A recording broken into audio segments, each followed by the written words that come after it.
Can you think back to that one teacher that made a difference? When I ask my colleagues this question in education, they can often think back and pinpoint one specific person in their past. What was their name? What did they teach? And why did they inspire you? Given the interaction from the audience, if you know a person that you can remember, turn to somebody next to you and tell them about that person. Talk to each other for a moment, please. Thank you so much.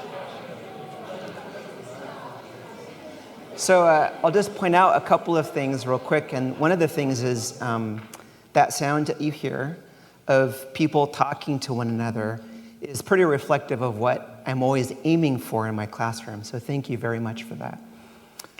What I remember most about my French teacher, Madame Radojcic, was one day when I was really cold, she loaned me her jacket. And it might not seem like such a big deal, but it was this simple act of wholehearted care that she showed me that made all the difference. We learned a lot of French through song and play, but fundamentally, it was the connection and care that we shared that led me to be more successful in French class. Later on, as a beginning middle school science teacher, I learned the importance of connection between teacher and student. During these years, I taught physical science, which had an astronomy part of the class. And we learned a lot about planets and stars and galaxies in class. We even built scale models of the solar system. But I always thought it was sad that my students didn't have a chance to go outside and wonder at the stars. So with some help from parents that were involved in a local astronomy club and some special funding from our school district, we were able to purchase a telescope and build an astronomy club. And once we had that astronomy club, I had to convince parents to come out at night in an under-resourced school for a star party. But I was able to do this, and once they were there, I got a chance to see the importance of connection between student, teacher, and now parent. And the end result was pretty spectacular. My students learned more. They were better behaved, which is a tall order for a middle school kid. And some of them even went on to pursue a STEM degree. And I'll never forget my very first day teaching at UC Davis when one of my former middle school students ran up to me and said, "You again?" I can't really overemphasize how important those connections were to making me a better teacher. And so it's not really a new idea that teachers have a remarkable ability to shape our lives, both positively and sometimes negatively. So I didn't ask you this in the beginning, but I'll bet many of us could think back to a teacher that said or did something that was especially hurtful and has stuck with us. Someone very close to me, now in their late 70s, still remembers being told to put his teeth away when all he was doing was smiling at his teacher. How can someone, especially a child, be engaged in their learning if something like this happens? So, as a teacher of introductory biology, I am especially mindful that I am likely one of the first professors that students will have a chance to interact with. And those first impressions really matter. Research has shown that success in these introductory or gateway classes is especially important to persistence, especially for first-generation college students. So a perpetual question in my teaching is, how do I build meaningful connections with my students so that they can become better learners and I can be a better teacher? And especially in the large enrollment classes that I teach, where a single class can have over 1,000 students, how can I possibly do this at scale? Lastly, as a teacher whose formative years were spent working in under-resourced schools, can I find and actively work with the students that need this the most? One of the best compliments I ever got in my teaching was from a colleague who came and observed me here in California Hall.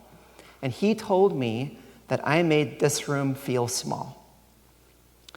And so he wanted to know what the secret was. And I don't really have many teaching secrets, but there's a few things that I can impart. And this will probably give the camera people a little bit of a heart attack. But the first thing I will tell you that I do is I let go of control, and especially of this idea of a sage on the stage, right? So I don't teach from up here. This is not the area where I spend my time. Most of my time is spent walking around the floor, trying to be genuinely present to as many students as possible. And I hope you can kind of feel the difference. I'm no longer up there as this person that's sort of untouchable. I'm down here. And I use this time to get to know my students. So I've engineered breaks and pauses and questions into my lectures that allow me to walk around the lecture hall, getting all of my steps in, listening to students, figuring out who they are, figuring out where they are in their learning, and then most importantly, adjusting my teaching accordingly.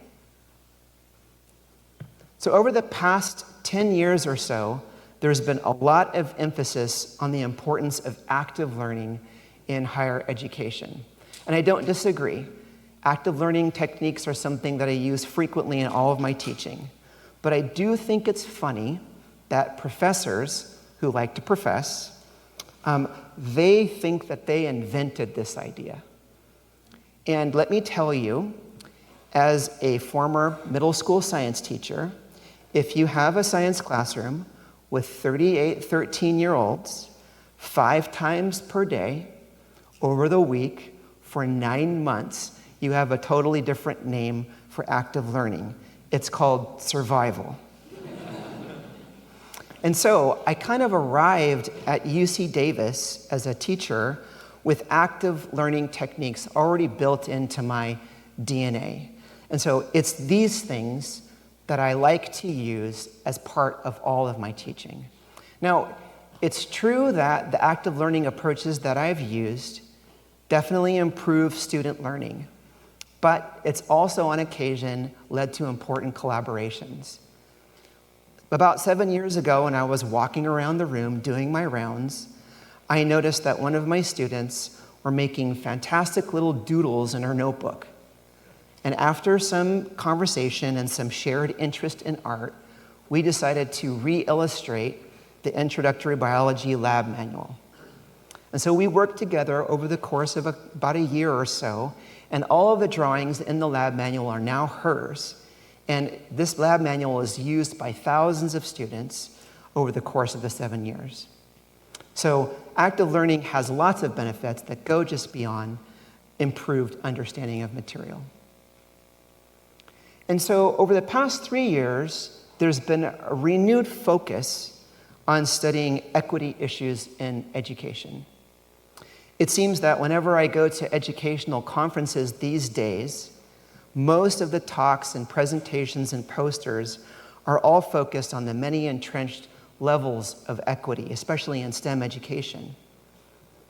And as a teaching professor here at UC Davis, I find this work really important and really interesting. But the middle school teacher in me, where my heart lies, is always asking, what can I take away and use in my classroom? How do I go from talking about equity to doing something that's going to actually affect change? And so several years ago, one of my close friends and colleagues brought this to the forefront for me because she described how tired she was of watching students come to UC Davis, especially first-generation college students, already encumbered by debt, but not fully prepared for the reality of university education. And the pattern that unfolded was really clear and traumatic. Students would come in, the first quarter would not go well, the second quarter might go a little bit better, but not much, and by the third quarter, many of these students were already on their way out.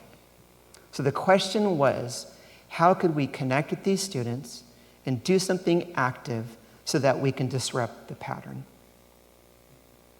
And so our idea that we developed was centered around inviting first-generation students to become a part of a separate, concurrent, or co-class. This is a class that is associated with the large introductory biology class, but not physically a part of it. The co-classes have all kinds of moving parts. They tend to be smaller enrollment classes. But the important idea here is that they are not tutoring classes. So we don't go into co-classes and reteach all the material.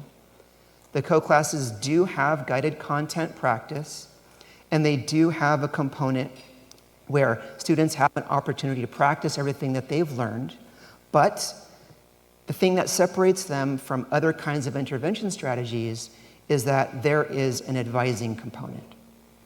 And this advising component has changed a lot over the years, but fundamentally includes some basics, like how to navigate a large research university, how to prepare your schedule set yourself up for success, how to effectively use study strategies and some of the science behind learning itself, and even some test-taking strategies. But there's also sensitive topics. And some of these sensitive topics include imposter syndrome, academic survivor guilt, and managing anxiety. In our most recent offering of the co-classes, we even had a session of yoga where some yoga teacher friends of mine came in and helped students manage their anxiety and stress during finals week. So, do the co-classes work? Our best results show that students that participate are between 12 and 19% more likely to pass the parent course. And there's some evidence to suggest that these students have increased persistence towards completing a STEM degree. Why do they work? Well, of course, all of the content practice that we do in the class makes a difference. But it's my feeling that a lot of it comes from the advising sessions, which are built on trust, through connection, wholehearted care, and support. It's my firm feeling that it's those elements, just like what Madame Radoicic showed me, that make all the difference in teaching, whether it be the middle school classroom or the college lecture hall. So, to my fellow teachers out there, thank you for all of your hard work. Let's continue to work together to meet students where they are in their learning, as opposed to where we think they should be, so that they can grow into lifelong learners. And to the students out there, thank you. Please find ways to connect with your teachers and your classes, including the difficult ones, so that you can learn the most and be the best you possible. Thank you.